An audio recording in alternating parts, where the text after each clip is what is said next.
game. Maybe we make a NPC or storyline to go on with the minis. Ah. So if you guys in the chat want to kind of add on or ad lib to whatever it is, maybe we can turn it into a little fun game or something. All right then. Be our GM then, Technatron. I will simply be the ravishing, beautiful model displayer who does a little bit of ASMR too. And then if you want to throw some prompts out to chat, please do so. And chat, put your thinking caps on and see what you can come up with by opening up 4 random minis and just the imagination it can stoke. All right, so here we go. By the way, everyone, if you have Hypnotic Gamers on it, if you have the emote for box opening, please share it in chat. Let's give Hypnotic Gamer a little bit of good luck here, shall we?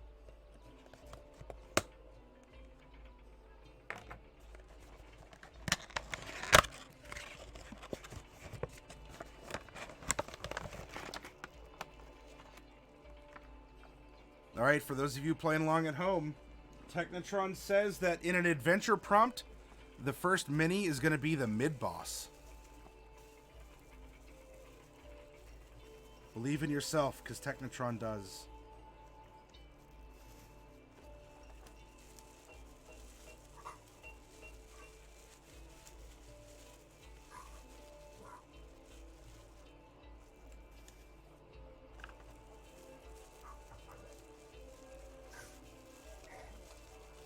Now, for those of you who have seen me work, you know that I start with the commons and I go up in rarity from there. And so the first mini that will show off is... Let me make sure everything's in its place here. We have a cackler. So it's a little demon or a devil, if you prefer, that has a little chain. Has these little horns. A cackler. I actually adopted a lot of those at one point in time. You did. You have 6 or half a dozen. It depends on who you ask. Yeah.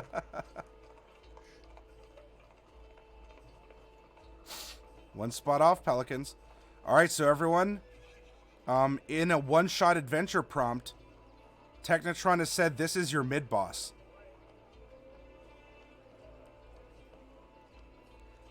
Now, what about for the next miniature that I reveal, Technatron? Okay, let's have the second.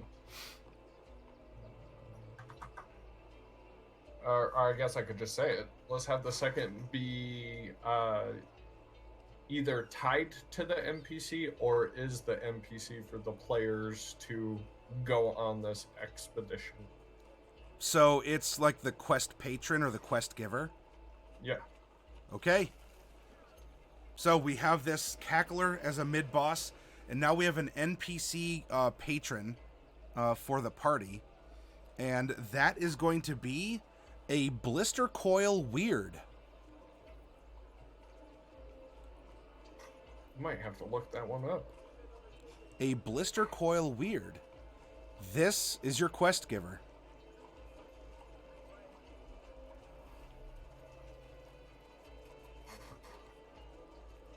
All right, we have 2 more minis left in this pack.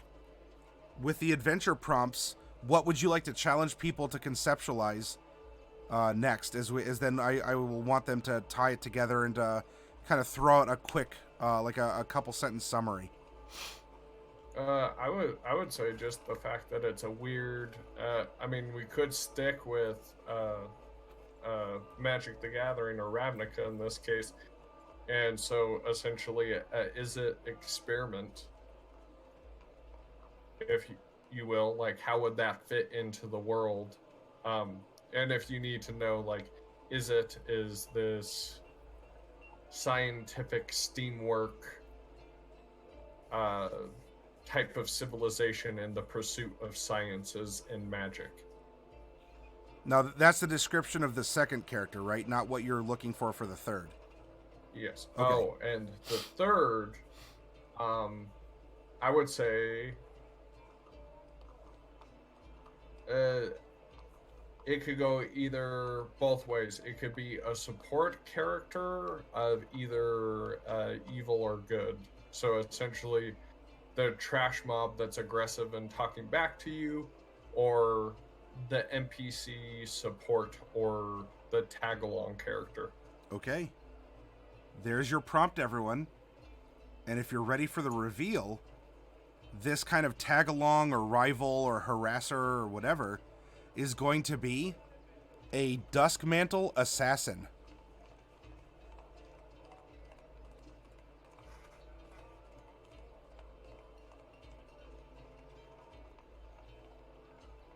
So I wants to focus through my hand here. A Duskmantle assassin. Maybe if I try and focus on the words? There we go.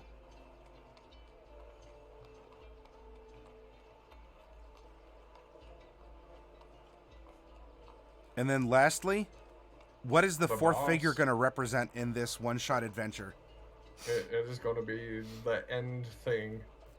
It has to be the hurdle or the big bad. All right, so at the behest of this Blister Coil Weird, they're going to go and they're going to go on an adventure to be helped or harassed, as you'd like, by this Duskmantle assassin. They're going to fight the mid-boss of this cackler, which will then take them into the end game of this one-shot, where they find the conflict machinations result of, or some other kind of culmination, resulting in... Let me scroll to it as well. Dun, dun, dun, dun, dun. A Rakdos Ogre. Very fitting. We have little baby Chain, and then we have big Papa Chain.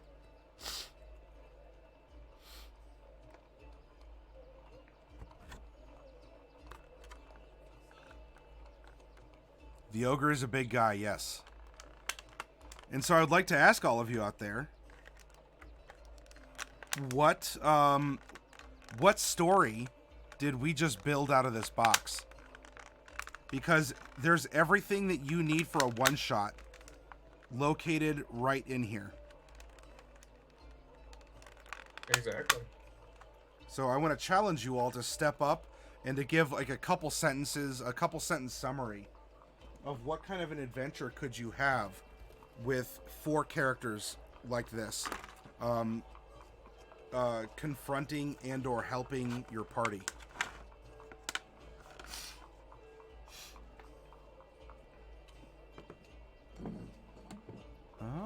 Where's my marker? And I think a strong emphasis on the chains is pretty apparent. Yes.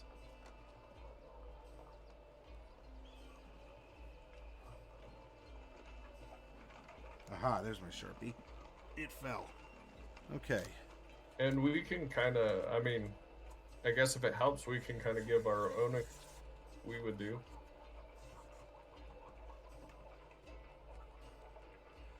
Hypnotic says, thinking probably something to do with chains and battling them with fire. There's a very strong emphasis on the chains, but not sure how to beat those. Well, Hypnotic, this is your story. It is what you want them to be. Augusta says, the Weird was a spellcaster that was testing, and the test went wrong and got morphed into the Weird. Needs the party to find the ogre to retrieve an item to undo the polymorph. The Weird has them take the dust guy with them. The cackler is the doorkeeper to the ogre's home. That works. Yeah. Nice, simple, straightforward. That would be a solid one-shot.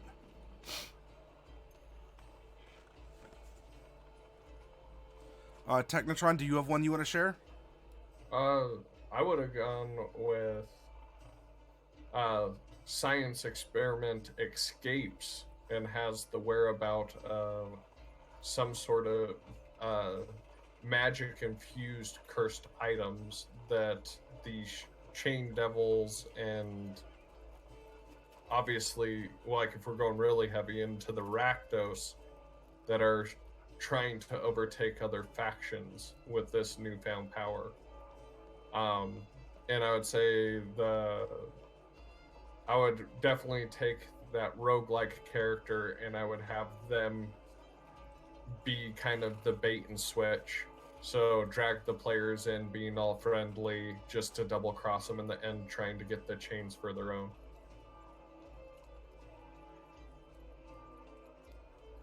And if anyone else out there has a little summary, please share it. Don't let others like my well, I mean, I haven't shared myself yet, but Technatron, Hypnotic Gamer, or Augustus, all of these ideas are perfectly fine and viable. So I would challenge you to step up and come up with some kind of a pattern here. Oh, pardon me. I didn't mute that one. I am literally the worst. So I view this as a weird is sort of haunting the party, and the party is looking for a way to get rid of this thing. And so they go to try and find some kind of a force that could manifest or interact with this weird creature.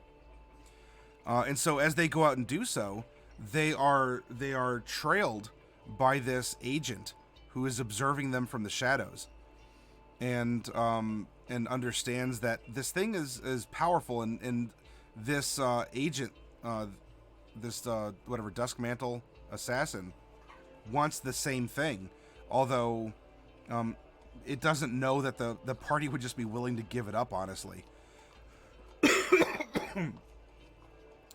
And so follows and tries to sort of not toughen up, but kind of butter up the party in a way that makes it more delectable for them to be removed from the equation. And so we'll harass them, and we'll kind of like strike at them over the course of the investigation, which would then lead them to encounter this cackler and find out that the chains actually have a property of binding, which is the great irony. And maybe that's what the chains are made out of, is a metal called iron, because the Rakdos are a very free guild.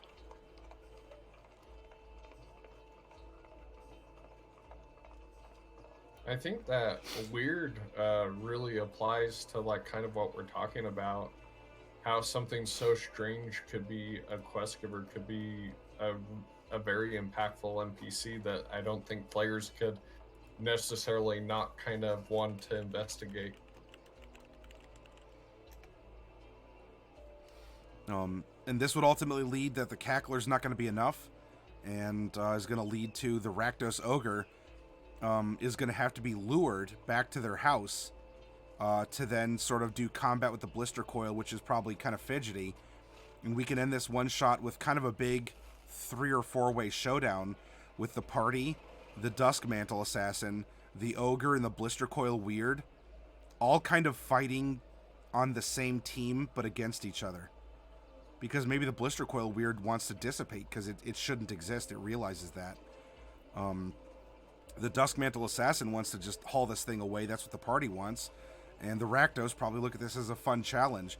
And so you have 4 different groups fighting the same battle for the same reason. They're all on the same team, but they view each other as enemies. Hey, Grimvex, welcome.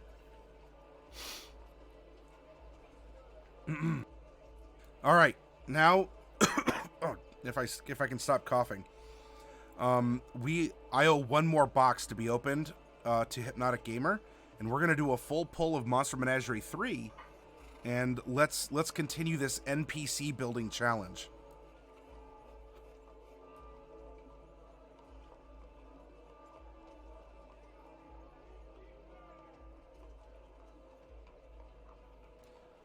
I should have, well, I finished off, but I forgot to top off. I forgot to take that to the kitchen.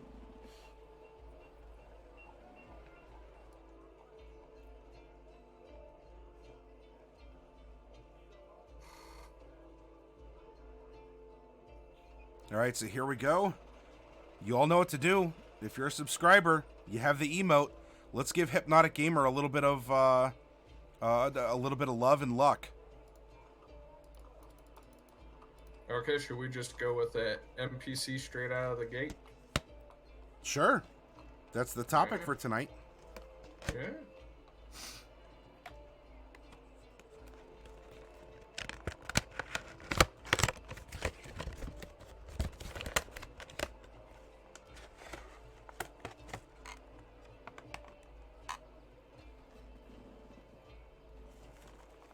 All right, so go ahead and make the call, Technatron, as I'm unpacking the minis here. The first one that I reveal is going to fill what kind of a role in a story? The NPC, the quest giver and the hook. The quest giver and the hook. Okay. Josh, if you want to share it, you're welcome to. It's on point. Oh no, Augustus is sharing a panic basket. By the way, everyone, I do want to say that this coming Wednesday, we're going to be having a miniature raffle. And so if you all can make it by around 11 p.m. Eastern, and you join the raffle, you may very well win a box of minis with free shipping to a U.S. address. James says that this would be the call to action. All right, let's begin. I will start once more with the commons. And so, everyone, here's your challenge. This is an NPC that will be the call to action. Pelicans is crying in Canadian. It is a magmin. If you ever imagined a halfling that's on fire, that's kind of what this looks like. A magmin. It's technically an elemental, if I recall correctly. That's a cool NPC. So now that we have our first reference point, we have a quest giver. That's a magmin. What will our magmin say? Next up, what are we looking for in the story? What's the next slot to fill with a random mini? I feel that character is just going to straight up say, "Welcome to the Nine Hells." Oh. So, who knows? I would say, yeah. This will be either, I guess, the linchpin character. So they're like either the mob, like lackey, or some sort of that, like some sort of henchman seems good. Like a hireling for the party? Yeah. Alexis, hello and welcome, and also thank you for the follow. All right, so this is a hireling for the party. And the hireling is a dragonborn fighter. A dragonborn fighter.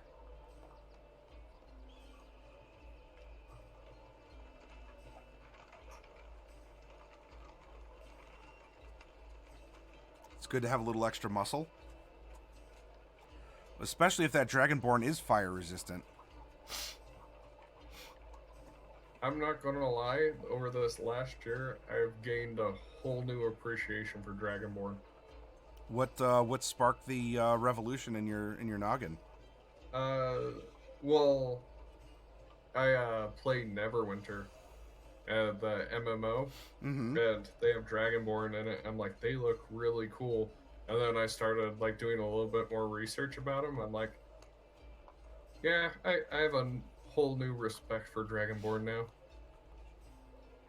They're an interesting group, and their outlook on the world is a bit different. Yes. Josh, that's an excellent story. And sometimes mixing things up, doing it, presenting something that maybe we're not used to, or we have kind of a common trope that we expect. And not doing it for the gotcha moment, but doing it as because these NPCs do exist in the world. They're a part of it. They're a result of the world. Can make a lot more, to have people just stop and step back and maybe appreciate the challenge of that consideration. All right, so we have the quest giver as a magman. We have the hireling NPC as a dragonborn fighter. What's my next reveal gonna be? Let's go with this one's the boss, and the second one, since it's the boss, we were kind of talking about at the beginning of the stream how sometimes the most powerful character can be supported by the strongest character just because of the weaker person's presence, but they have such gravitas and charisma they can control the situation. This might be weird if we get a spider. So wait, so this is going to be the boss of the story, Yeah, this will be not the strongest character, but more of the leader. So, I'm going to say the last mini goes towards the lackey of the boss. Okay, so this one's going to be the big bad evil guy, so to speak, and then the last one will be the minion. Got it. So interestingly enough, we began with a welcome by a quest giver saying "Welcome to the Nine Hells," and it seems like the boss of this one shot is an Empyrean. So kind of, so Technatron, at least according to your prompt, we might be working for the bad guys, or at least what were commonly considered to be the bad guys.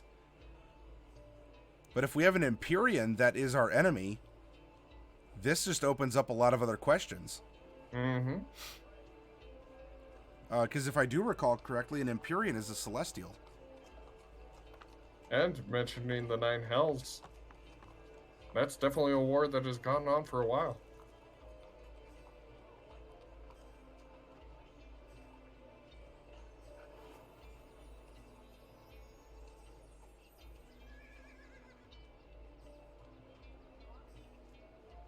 Oh, I got you, Josh. I'm reading you.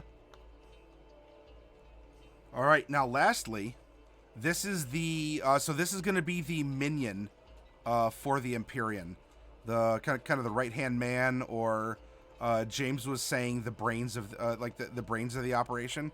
I think the Empyrean definitely is the brawn. That is quite the chiseled figure. If that's the case, then our Empyrean boss has as an employee a Ulitharid. Speaking of the brains of the operation, an Ulitharid.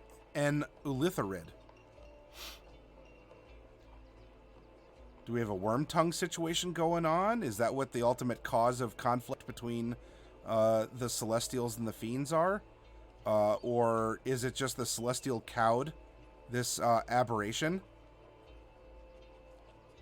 But there you go, everyone. You have your prompt.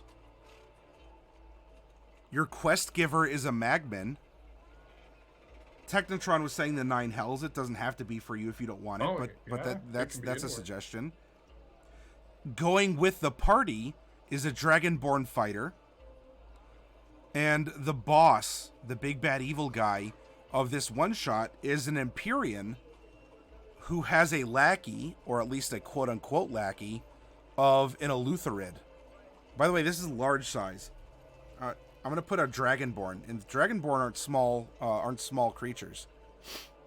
Putting a Dragonborn next to the Eleutherid, like this is a mega brain amongst the Mind Flayers. That's a big Mind Flayer. I feel like I'm imagining Men in Black within Dungeons and Dragons. That would be a great explanation for encountering all this weird stuff, Hypnotic.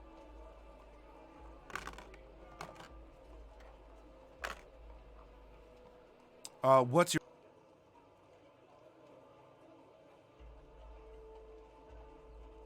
I want to say the Magman is the weird one, but I'll stick with my Nine Hells. And I will say the Mind Flayers are in cahoots with the Celestials, doing some type of cleansing. And maybe something to the effect of mind flayers are giving brain slugs to the Celestials to essentially brainwash demons and devils. I mean, well, I guess devils in this case. Go like kind of the uh, what is the? It's something orange, a clockwork orange. So I'm going to say the Celestials are making a play against the Devils going clockwork orange, putting brain slugs on them. And the Illithid have now a connection with the Celestials. A favor owed amongst powerful groups. And if anyone out there in chat would like to throw something out for a story prompt regarding this box, or the, well, I mean, even if you're still working on a Ravnica one, that's fine too. But you're welcome to throw something out there for the inspiration these 4 random figures have now caused in you.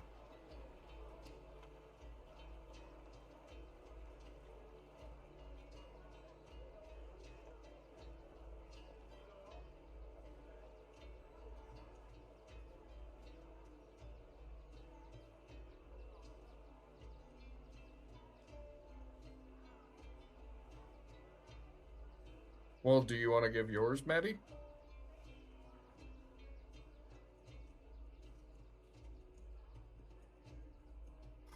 I'm thinking... I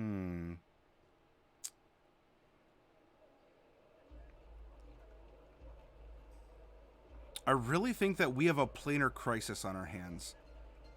Definitely. Where the party is approached by this quest giver, a Magman, you know, the humblest little servant of the fire elementals.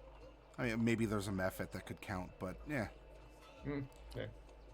But that's all that the plane of fire can afford right now, because a lot of their heavy hitters are engaged in this war that is spilling over from the other planes, maybe from Mount Celestia into the Nine Hells. And so the fire elementals are there trying to keep things at bay as best they can, and maybe some of the other elementals. It's even giving them a reprieve from the conflict that the elemental planes have. And so they send a little Mephit to just try and find someone. This party might have a little local reputation. And so they approach, and the party says, "Well, you know, I guess we'll do what we'll do our best." And the Mephit can guide them back, or at least to a portal or some sort of like a teleportation area. However, they need to talk to a specialist, and who might know better about fire than a dragonborn with gold or red ancestry? Maybe even streaks of both. And so they end up hiring this dragonborn to come with them, to act as kind of a guard, you know, against the flame, to try and give some insight into things here. And so the party, the Magmen, and the dragonborn sort of step sideways to the elemental plane.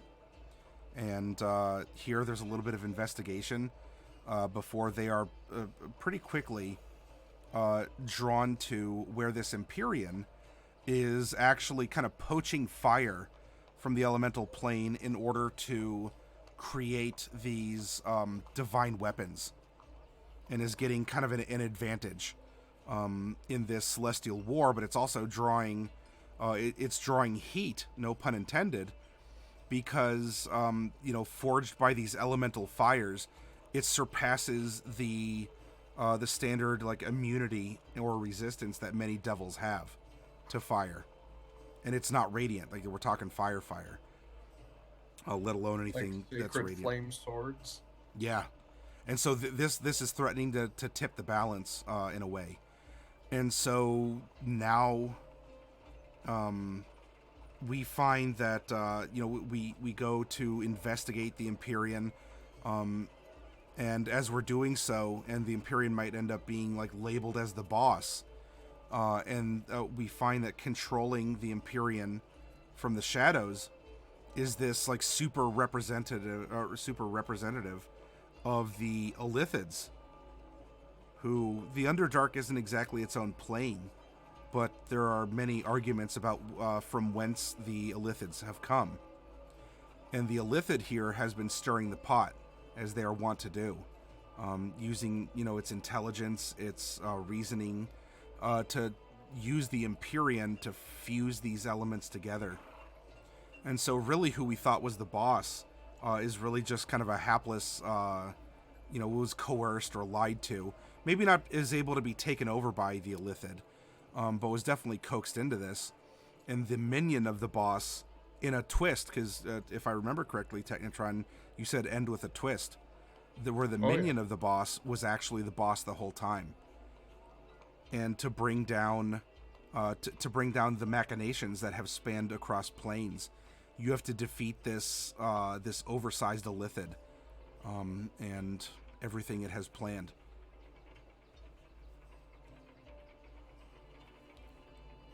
Hypnotic Gamer, well, I'm glad that I helped make your day. That's wonderful, and I'm glad you're in a good and a chipper mood. So be well, sleep well, and I'll see you back here. Yeah, it was good having you here. And sorry, Alexis, I missed your comment as I was prattling on. The balance of the elements was disrupted, kind of a thing. I think that's a good prompt. It's kind of a quick thing people can glom onto and understand. Augustus says the Magman is a minion of a Hellfire Worm. Has the party try to stop the Celestial from forming a pact with the Illithids that would cause issues for the Magman's boss? The Dragonborn is an NPC the party meets on the way to the Celestial, who turns on the Magman. Oh. So we have a little, some conflict, and we're kind of playing some extra politics with Augustus's version. That's really cool.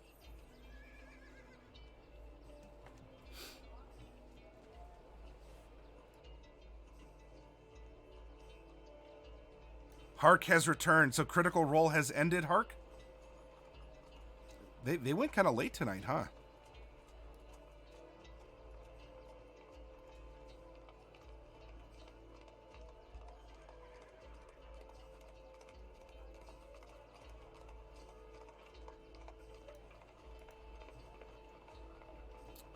Augustus, what's the homebrew webpage? I don't have that offhand. I don't know if you have the homebrew webpage immediately available, Technatron. That's the site that lets you kind of like custom, make custom content, and it'll auto apply the font and spacing and all that. And hey, Terror, it's good to see you back.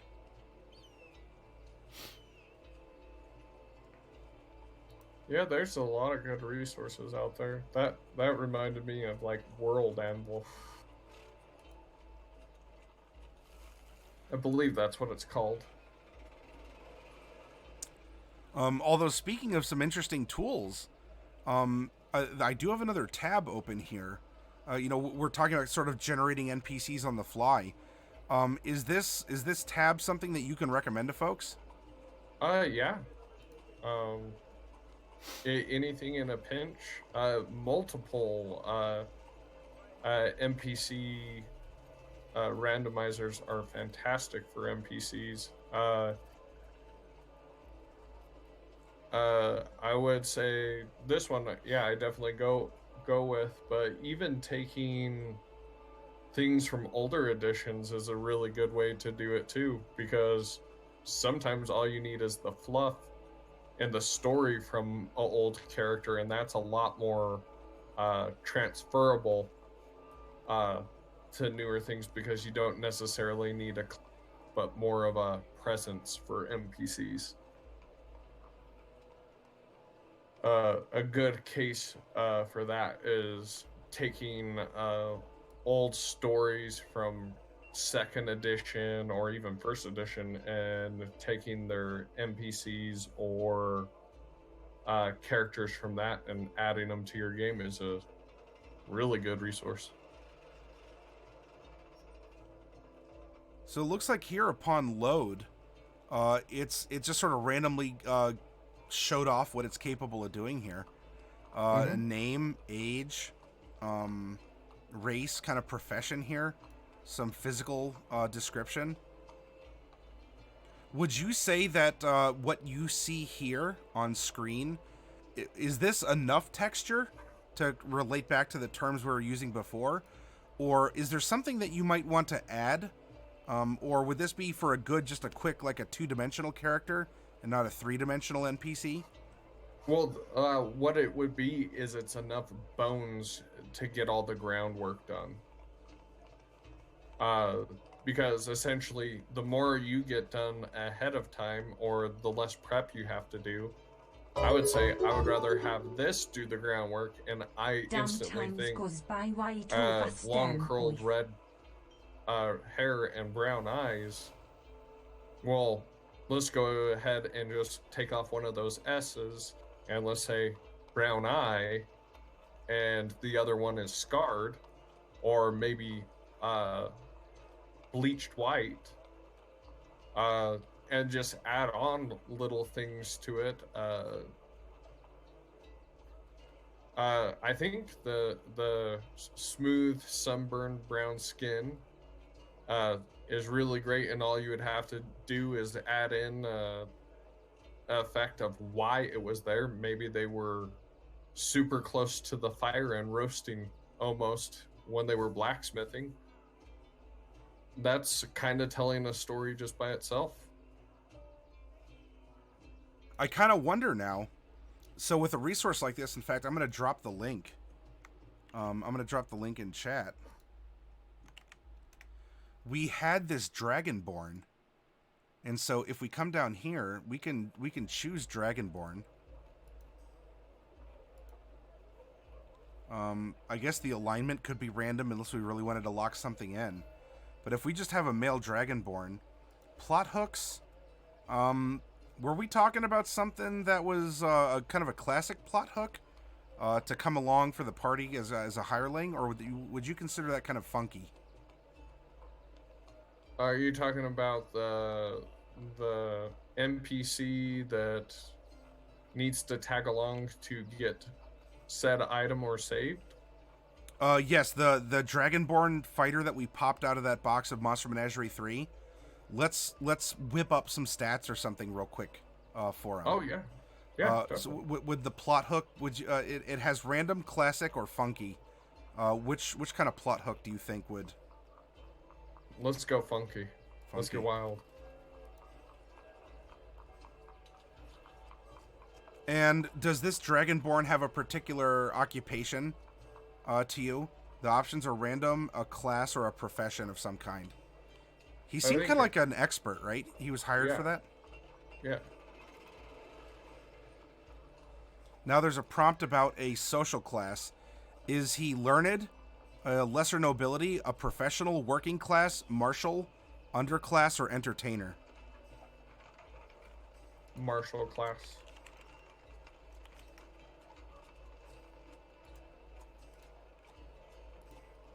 Profession, bodyguard, bounty hunter, forester, gladiator, jailer, or soldier?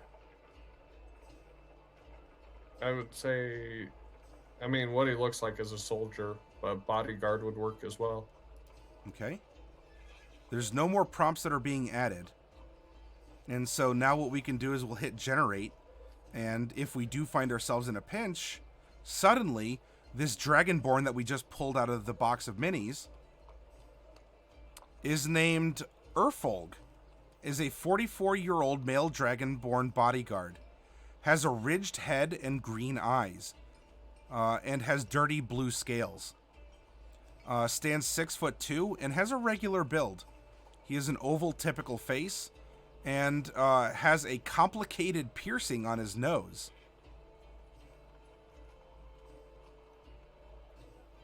Yeah. And, I mean, and is very not dexterous, by the way.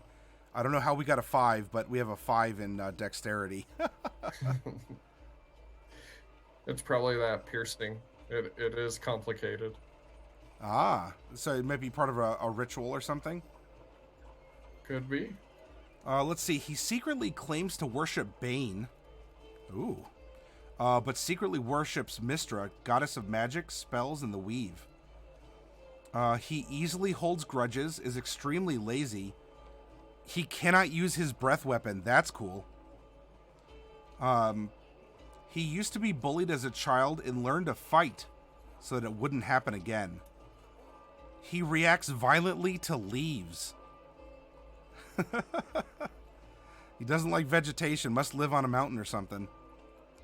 And he collects old pennies.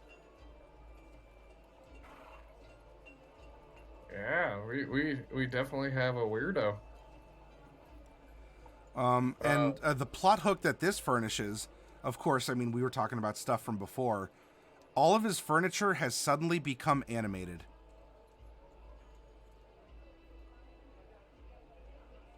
Yeah, that would definitely.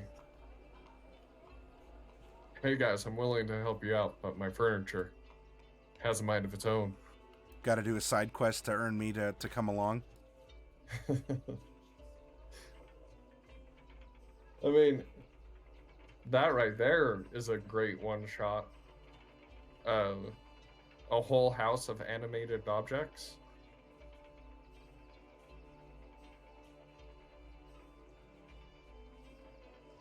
With the caption, "Don't break the china."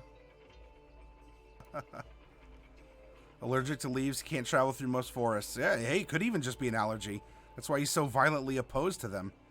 He grew up underground and is frightened, threatened by surface vegetation. I just love our minds as a bunch of nerds. And be proud of that, everyone out there. Our minds are just absolutely, they're just churning out possibilities. How do we square the circle? How do we connect the stars and build a fantastic constellation and an entire history and mythos around it? Well, and just how we can chain things together, like can't use a breath weapon, has a weird piercing. What if it's one of those things like not as a piercing of choice, but maybe a form of branding, and his breath weapon is taken away? So, if you know about the lore of Dragonborn, they're essentially the servants of dragons. And yeah, that I could see that being a total thing. Alexis with the suggestion of being betrayed by a druid. I'll never trust a tree again. That's true. Freaking hippies. Snicer, so I came in with a character that has herbophobia. Welcome to the channel. Yes.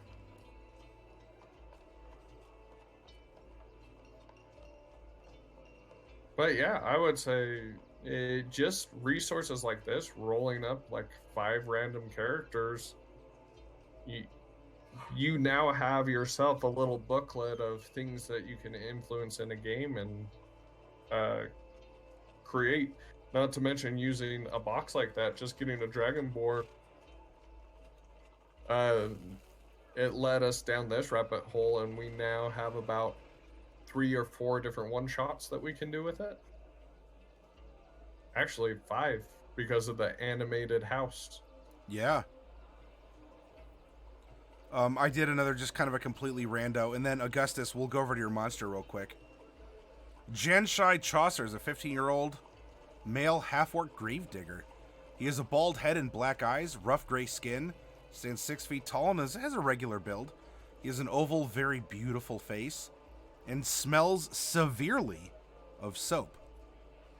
He discreetly worships Mystra, goddess of magic spells and the weave. He will always prioritize his needs. He is very greedy, and he spaces out often, lost in thought. An interesting gravedigger here. The ability scores are what they are: 5 int, 6 wisdom. The plot hook for this character: he has a duel to the death on the morrow, but he's afraid to lose it. Uh-oh, he might be digging his own grave.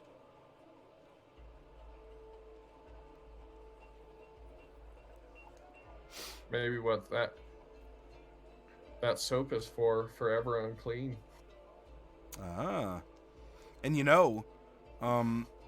it says smells severely of soap. There's a phenomenon known as grave soap. Have you heard of that?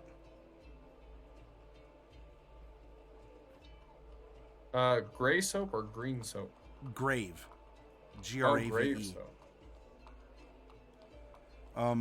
Before we were interring people in metal vaults as we bury them, you know, they're oftentimes just put into a wooden coffin.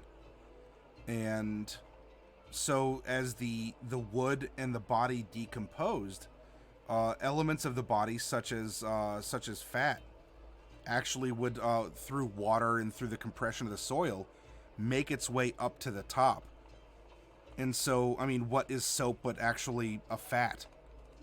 And so grave soap would be this soap, the remains of the person who is buried, that sort of kind of bubbles up from the grave after the earth has like compressed the wooden coffin and the corpse that was inside of it. And maybe that's the type of soap they're talking about. Maybe he collects it. Yeah. I mean, that's a perfect explanation for it, and actually has a kind of interesting story behind it. I didn't know about that. James has a fast character website here for some quick pre-gens. And yeah. I did tell, so I'll throw that up on the screen there. I did tell Augustus, you know, we're kind of in free chat right now. I mean, if there's other points you want to make it about NPCs, that's perfectly fine. But you did a little homebrew yourself here, Augustus, with an ancient Hellfire Worm. Now, I don't have the tools immediately available to do the number crunching, like to see if it's an appropriate CR for the damage output and the armor and such. Actually, that's a good little or at least a look at what we're going to do tomorrow, because one thing that I want to talk about is making appropriate CRs no matter what essentially the battle is. So essentially, how can you have an Elder Great Red Worm be appropriate for a CR1 rating? Yeah. The static plus 198 damage. I mean, this is a CR22. This is, oh no, I'm sorry, it's not damage. It's I'm sorry, that was your hit dice. All right, so the hit points aren't. I must be going cross-eyed here. It's 2:30. Movement. So I guess this is the run speed would be 40 feet. It says swim through lava. So that would be a swim speed, but specifically in just in that medium. And it could fly.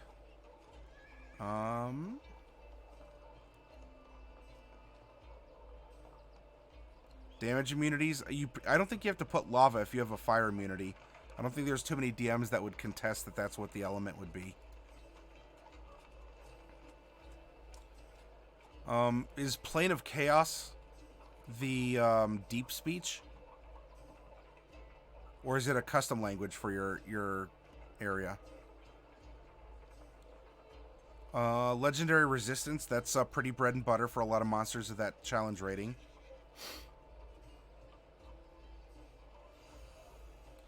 Same with multi-attack.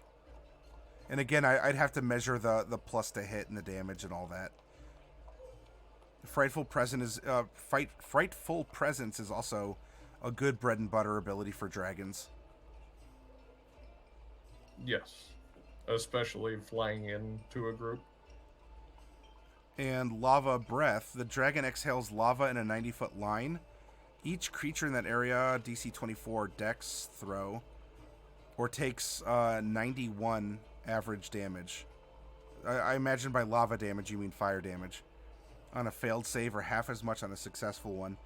If a failed save, a creature takes an additional 2d6 damage from lava, sticking to the creature for the next 2 turns, unless the armor item is removed. You know, an interesting kind of sideways, step to put a short term like auto damage instead of a save at the end of every turn or the beginning. You might want to just, for clarity's sake, define that as fire. Unless you specifically want to circumvent fire resistance or fire immunities from like tieflings or dragonborn, gold or red dragonborn.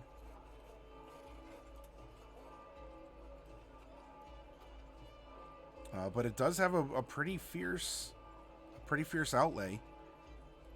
It seems appropriate-ish to the 22 CR.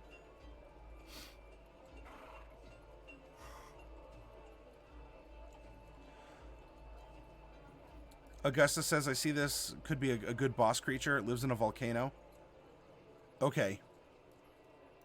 And that was a custom language for you. Sorry, I'm asking questions and I forgot to glance over at chat here.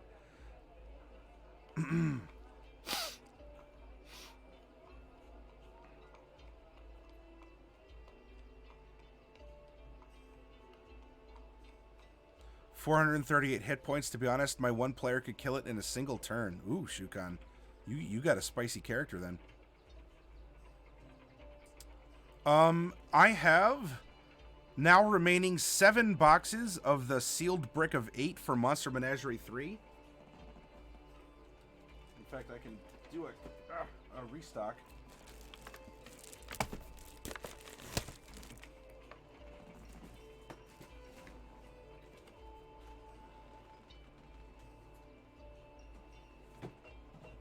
I have 6 Tomb of Annihilations, and I now have 3 Ravnikas left.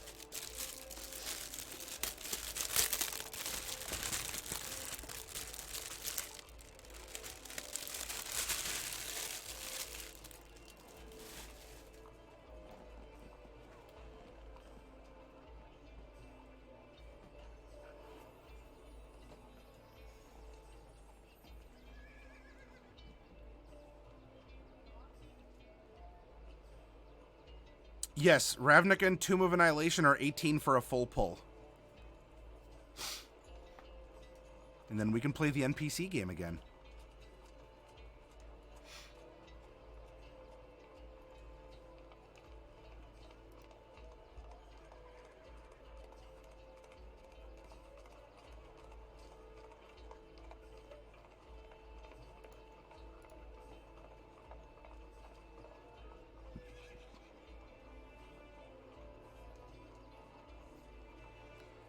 And by the way, I would like to thank all of you who are hanging out here, as at this point in time, behind a rerun on Hyper RPG, we are the #1 D&D channel up right now. Oh, us. Yeah. I can dig that.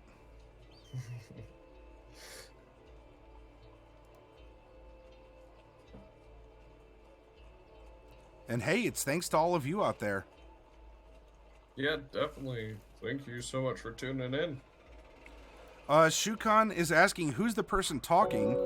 Person talking, oh. Zwei Ravnica, use the extra to be nice to someone else. Use the extra to be nice to someone else? I shall do just that then, Shukan. And we'll pop open 2 Ravnica.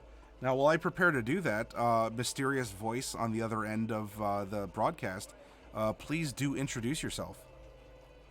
Hello, I'm Technatron, old DM, and kind of doing a little tutorial course over building a one-shot, NPCs, monsters, and how to get them to all gel and work for your games.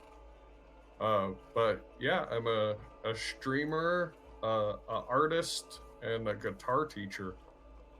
And I've played a lot of D&D.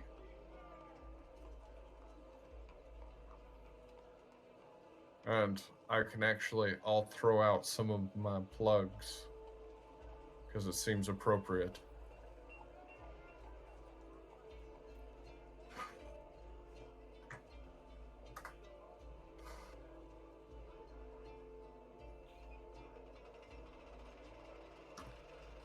And should we do the same thing as last time? Come up with Yeah, let's think of an NPC prompted adventure, or an adventure with NPCs in the mix here. Although Alexis has a question here first, I have a question. So I had recently joined a friend's campaign at the very end, so I didn't give the character much backstory details. But now that we're starting a new campaign, I don't know how much detail I should include in it. Also, any background generators that are good for ideas. This is a Pathfinder game, by the way.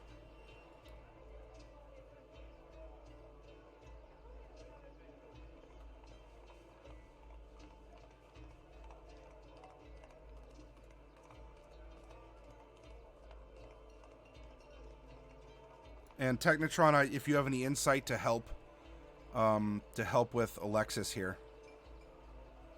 I would try to find as much information from other players and decide upon your backstory kind of congealing with their story. Or essentially finding out where your character fits in. So, something as simple as a wandering soldier for hire and build off of that premise is really good.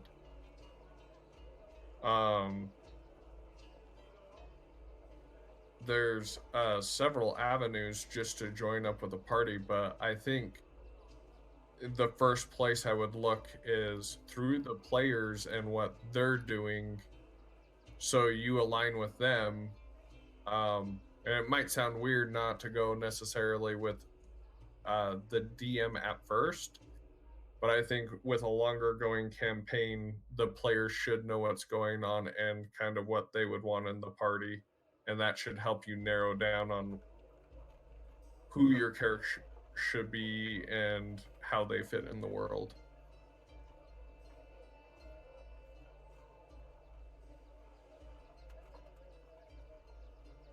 Unfortunately, on my end, I haven't played too much Pathfinder, so I can't really help you with resources if you're looking for mechanical stuff, or what a Pathfinder background would really be. I'm familiar with the obviously the 5th edition backgrounds. Apparently my one cat wants to fetch. One fetches rings, another one fetches ball, a little cloth ball. You wanna go get it? Apparently so. But really, just if you have the background, if you have the player's handbook, use that for the writing inspiration. I mean, the mechanics aren't necessarily going to transfer over one-to-one between 5th edition and Pathfinder, but much of the content inside of 5th edition is written in a way that it's fairly universal. And so you can roll through the background system there and then just interpret the fluffy story bits over to your Pathfinder character. And I think you'll have an excellent time of it. Yeah. And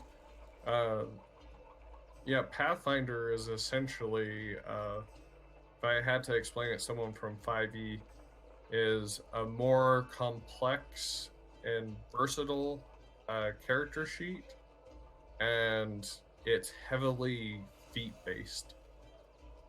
So where feats are just like here and there with 5e, feats are incredibly important in Pathfinder in shaping your character.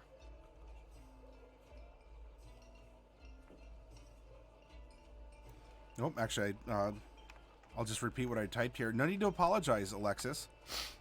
Look, being a new player to any roleplay system, not just D&D, you know, you found us, you might be unsure, you took a chance to join us here and even ask a question, and I hope that you found a good answer. And it is a lot more crunchy, James. That is true. If you do need more help or ongoing help, Alexis, I will plug for our Discord. And I understand a lot of you out there might be in approximately 11 billion other Discords. We have a mentor network where you can ask questions, kind of like what you're doing when we're not broadcasting, and it's friendly, it's work safe. You know, it's no worse than PG-13, and I think you can make a lot of build knowledge, make friends and contacts, and enjoy the aspects of having a lot of people who love meeting and helping other new role players.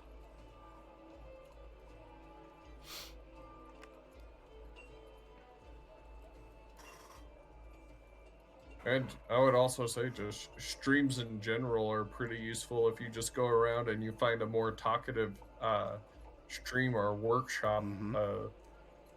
There's a lot of good resources out there. Like I played Pathfinder a whole lot and quite a few other systems. It would take me a bit to get back into the swing of Pathfinder, but it is a pretty bloated system. It is very crunchy. I have nothing against Paizo. I don't, people enjoy all sorts of systems. Pathfinder, personally, to me, is a little too much crunch for my taste. And, but then again, maybe 5th edition just spoiled me. And I also like 4th edition, so I'm a heretic according to some. Anyway, let's pop open some minis, shall we? Technatron, what is the first NPC that I want to challenge everyone out there to consider, as we are going to just on the fly make a one-shot? How about we need a setting for all of these in this box to be NPCs? And if they're more monstrous, we can put them as companions or things. So I'm thinking kind of under the umbrella of festivals or carnivals, things of that nature. How would they all fit together? So the first mini I show off, you want to be a representation of the setting? Or no, I'm saying we're looking for a setting, and everything in this entire box will be essentially an NPC or a plot hook character. Oh, okay. Well, hey, Shukon, the sponsor, threw one out there. A pirate ship / beachside trading town. Perfect. Okay. With the NPCs, we'll figure out and kind of give a story of what they'll be alluding to or why they know about the great seas and the yonder. What's our first NPC going to be? What purpose in this one shot will it fill? Correct. Well, I'm asking what will it? Oh, you're asking what position? Let's say they are very aware of the environment and events of what's going on. So they're going to be the primary knowledge source. Okay. So as you all are playing along out there and you're warming up your noggins, in this one shot that is going to be set in a kind of a sleepy town that has a pirate ship next to it, who is going to give us information? Why, a precognitive mage will do that. That's pretty uncanny. Mm-hmm. That works quite well. But then the precognitive mage knew that already. And my cat is trying to paw at me because he wants me to throw the ball that's about 3 feet away because he didn't bring it over to me. Hi. Yeah. All right, so we have our information dealer or broker or giver in a precognitive mage, which is pretty uncanny. What is the next NPC that I'm going to be revealing? Let's say the party's aid, it will go on with them to show them the route or essentially to aid them to a point. Okay.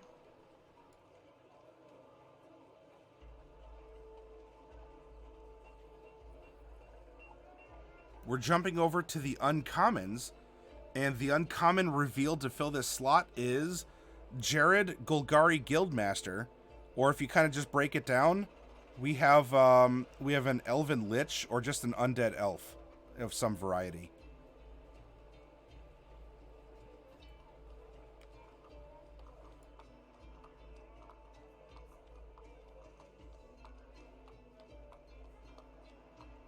What is our third NPC consideration going to be now?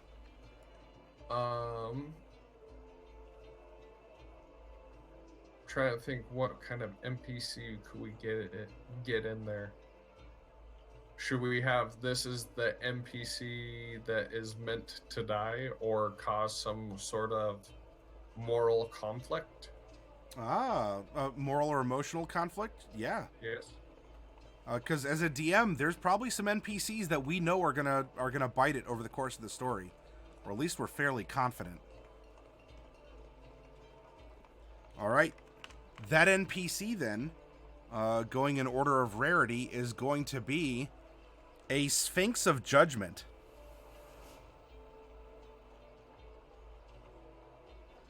Our poor Sphinx. She's gonna go on to break a couple hearts.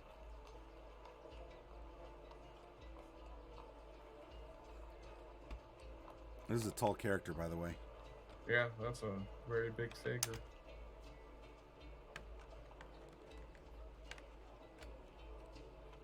I have been judged, says Terror. And lastly, what NPC consideration is our fourth miniature going to be? It's going to be the shop merchant. The shop merchant. Okay. And so your party is going to be buying items in this sleepy fishing village from a Gruul Anarch. A Gruul Anarch. Kind of a rough and tumble character. Definitely would have some weapons. There is some room that you could put it between the wings.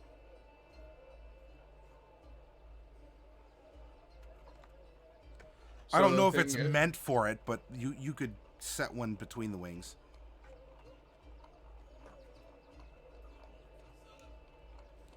All right, so for all of you following along, we have an adventure that you're going to plan around some NPCs.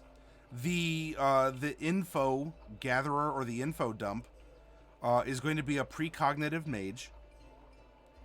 You have the what was number 2 again? What did our elven lich fill?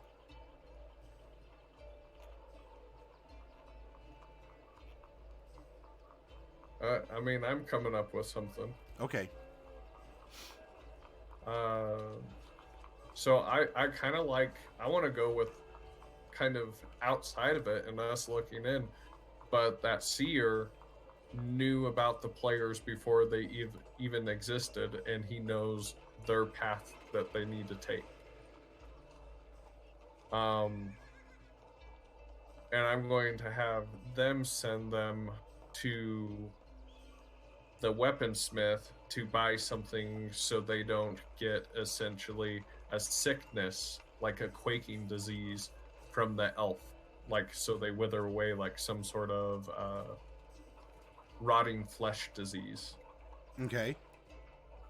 And when they get there, they come to like this ancient sphinx, and one of the things is they're going to be sent on a quest to save this essentially demigod or something like that to cure the disease that they have. And the whole essentially civilization depends upon that situation, because that sphinx looks over the town or city. And I would say set them up to fail. They don't make it in time, and then the town will go into disarray. That's how I would set that up and get the story to go. And if that was kind of the heartstring pulling from a sphinx, I think that's a better way to go. And just because this story, if it's run as presented here, ends in a failure, doesn't mean that the story can't continue, or that the players are somehow bad or messed up. Am I correct? Correct. All right. If folks want to share in chat, you're welcome to. I'm going to pop open the second box, and Shukan, I will give you some ASMR on this one. So I'll get this close to the microphone.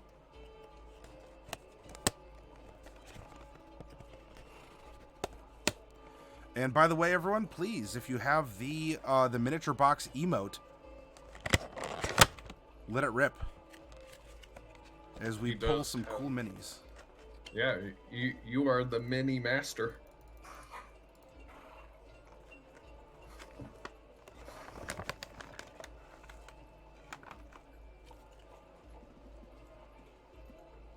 All right, next one shot. What is our first NPC prompt going to be as we're pulling our figures?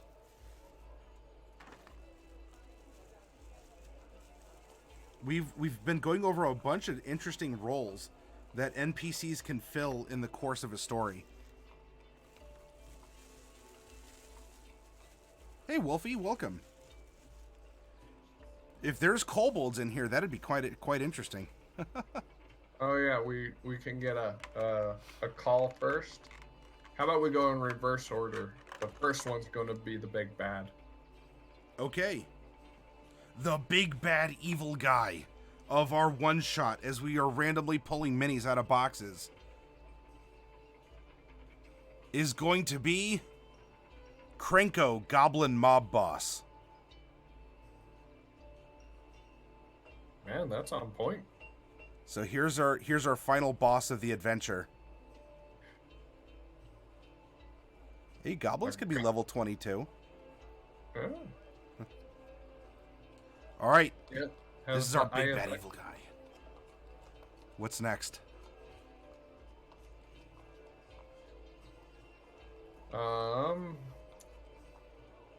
Let's go. This one will be the quest giver.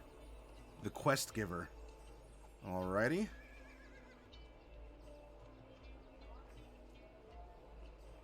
Our quest giver is going to be an Arclight Phoenix. An Arclight Phoenix.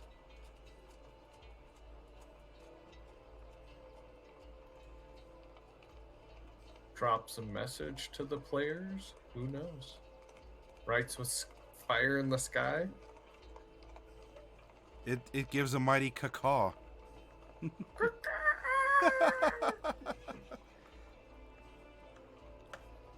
Alright, so our big bad evil guy is a gobbo.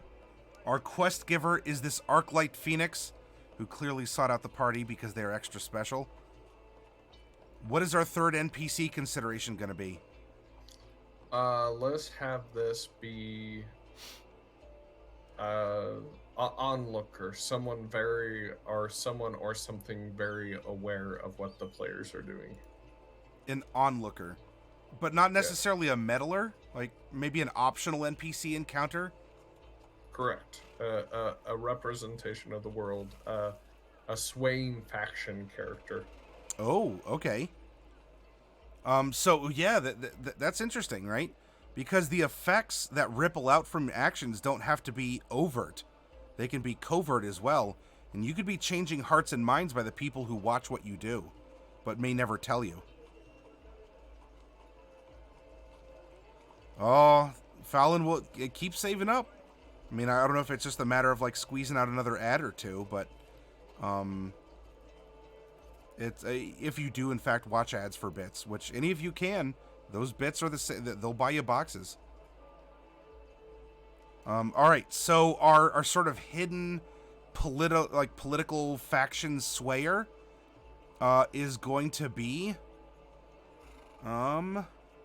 what's the next one in order? Aha. A large Krasis.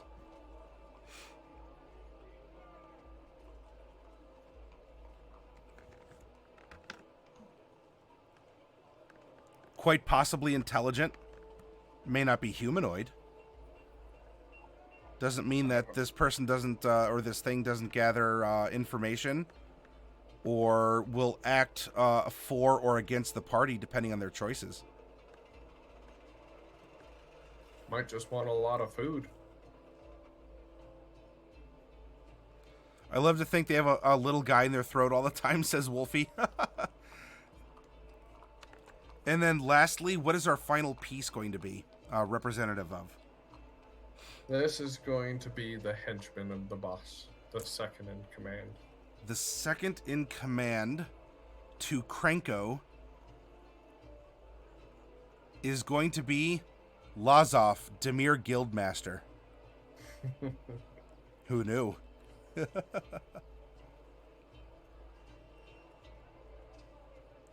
Is Lazov a vampire? Do you know? At least as per magic. I would have... Ravnica was quite a while ago. So I would have to dig deep. But the thing is this makes a interesting storyline that we have to figure out how this works together.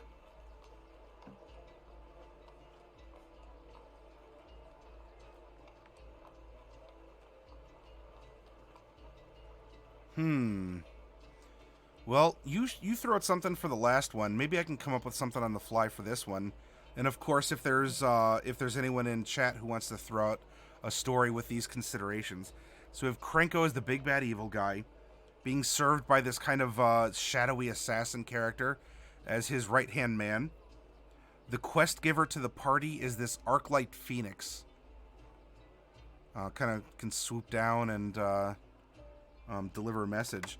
And then, unbeknownst, or at least initially, but they might end up finding this creature lurking and following them, is our large Krasis, who could be an ally or an enemy depending on the behavior of the party. And that's a cool... That is a very unique NPC role to fill as well, are the unspoken, like the unobserved NPCs. But people who can still pull for you or stack the dominoes against you. Or the deck. Let's see.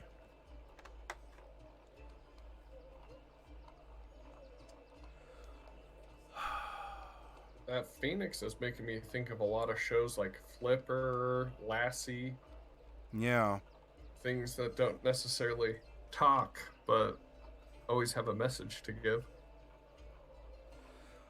So we can have Krenko is on a kick where he wants to be a naturalist.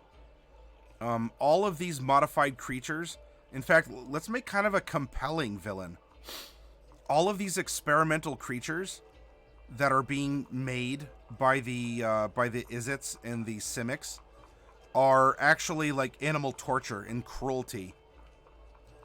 And so our big bad evil guy here is actually seeking to free or destroy or some other combination, almost be like an eco-terrorist.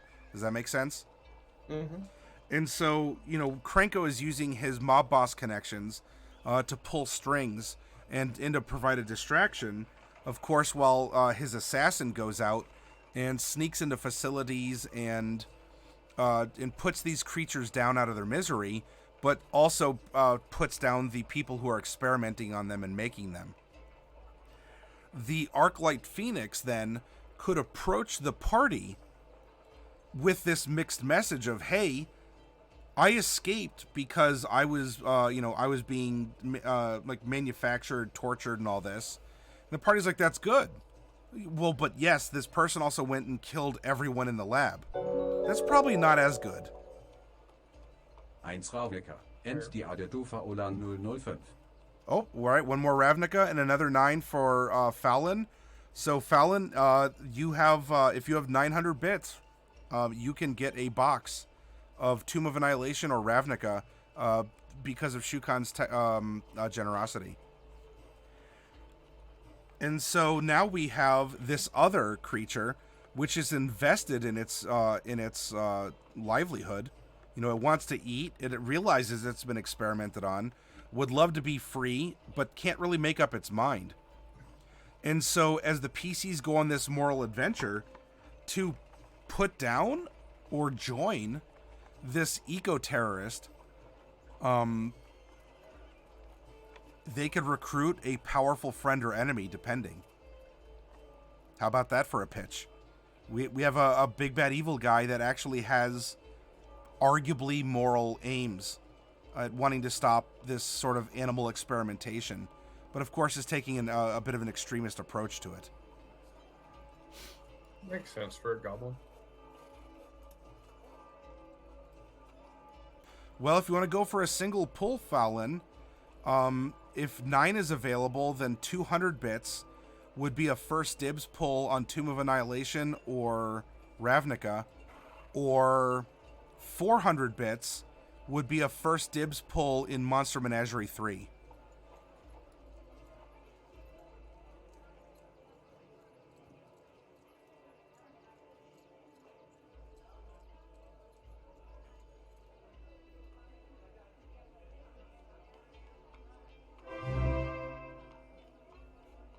Thank you so much at Shukin_Tekina_Uso.